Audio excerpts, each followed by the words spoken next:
وہ یہ کہتے ہیں کہ اسرائیل کو تسلیم کر لیا جائے تو ہم اکنامکلی، فائنینشلی، معیشت میں، پیسوں کے معاملے میں بہتر ہو جائیں گے، ہمیں پیسے مل جائیں گے، ہماری امپورٹ اینڈ ایکسپورٹ اچھی ہو جائے گی۔ ہمارے سامنے ایک عذر رکھا جاتا ہے، آپ میں سے اکثر یونیورسٹیز کے اسٹوڈنٹس ہیں، اب سوال یہ پیدا ہوتا ہے کہ ایسی بات کرنے والے اینکر پرسن یا جنرل صاحب یا کسی وزیر صاحب یا کسی سیاستدان صاحب جو اس طرح کی بات کر رہے ہیں،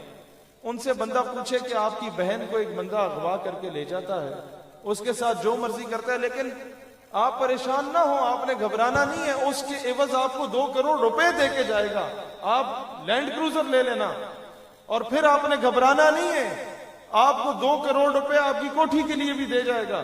اور پھر آپ نے گھبرانا نہیں ہے، آپ کو 2 کروڑ روپے آپ کی عیاشی کے لیے بھی دے جائے گا۔ آپ اگر وہ 6 کروڑ روپے وصول کر لیتے ہیں اور بہن کو بیچ دیتے ہیں تو آپ کے پاس یہ ساری چیزیں ضرور آئیں گی،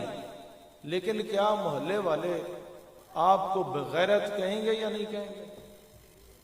تو اقوام عالم میں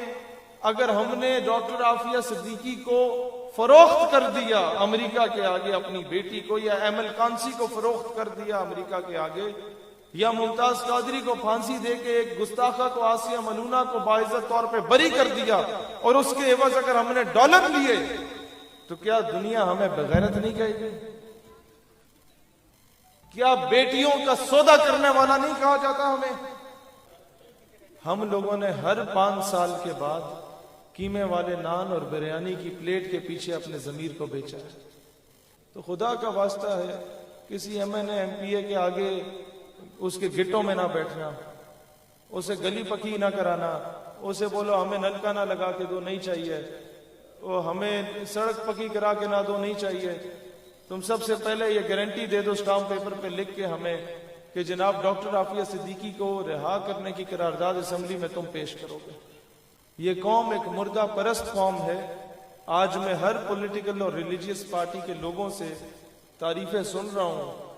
قبلہ امیر المجاہدین کی، لیکن جس وقت وہ زندہ تھے تو لوگ صرف تنقید کا نشانہ بناتے تھے کہ یہ بڑی سخت باتیں کرتے ہیں۔ اس وقت کالجز اور یونیورسٹیز میں جب ہم بات کرتے ہیں اسرائیل کے خلاف یا کشمیر کی آزادی کی یا ڈاکٹر عافیہ کی آزادی کی، تو لوگ ہمیں بھی تنقید کا نشانہ بنا کے بولتے ہیں کہ یہ بڑی سخت باتیں کر رہے ہیں۔ تو میں اکثر یہ کہتا ہوں کہ اگر ہم لوگ شہید کروا دیے گئے، آج سے 2 سال کے بعد آپ جب اسرائیل کے خلاف بولیں گے تو آپ کو پاکستان کا غدار کہا جائے گا، جس طریقے سے مشرف کے دور میں آپ امریکہ کے خلاف بولتے تھے تو آپ کو غدار وطن کہا جاتا تھا۔ اس چیز کو سمجھنے کی کوشش کریں کہ ہم لوگ کب تک فقط نعرے لگاتے رہیں گے، ہم لوگ کب تک فقط ایک دوسرے پر تنقید کرتے رہیں گے۔ آج ضرورت اس امر کی ہے کہ اپنے چھوٹے موٹے اختلافات کو پس پشت رکھ کے پوری امت کی امیدوں کا مرکز آپ پاکستانی ہیں۔ جب یہ امت بے حس ہو چکی اور حضور کی شان میں گستاخی کی جا رہی ہو، پورے پاکستان میں میلاد کے جلوس نکل رہے تھے، ہم نے یہ فیصلہ کیا تھا کہ 12 ربیع الاول کو ہم محفل نعت نہیں کرائیں گے، ہماری محفل نعت فرانس کی ایمبیسی کے باہر جا کے ہوگی، اور الحمدللہ ہم نے وہیں پر جا کے جہاں تک ہم جا سکے ہم نے کیا، جو ہمارے اختیار میں تھا ہم نے کیا۔ ہم لوگ کم از کم بزدل اور بغیرت بن کے گھر میں نہیں بیٹھے رہے۔ تو دوستان ذی وقار، حالات کی نزاکت کو اور وقت کے تقاضے کو دیکھیے اور اس کے مطابق اپنے فیصلے کیجیے کہ ہمیں کس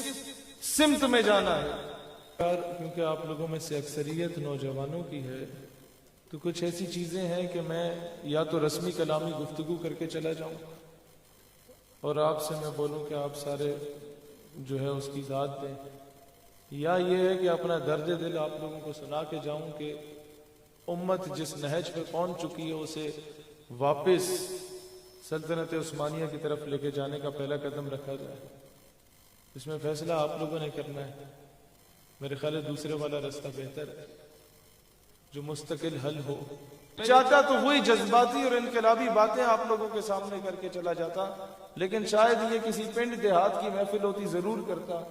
یہاں، کیونکہ میں نے اپنی عمر کے نوجوانوں کو دیکھا ہے جنہوں نے آگے زندگی گزارنی ہے۔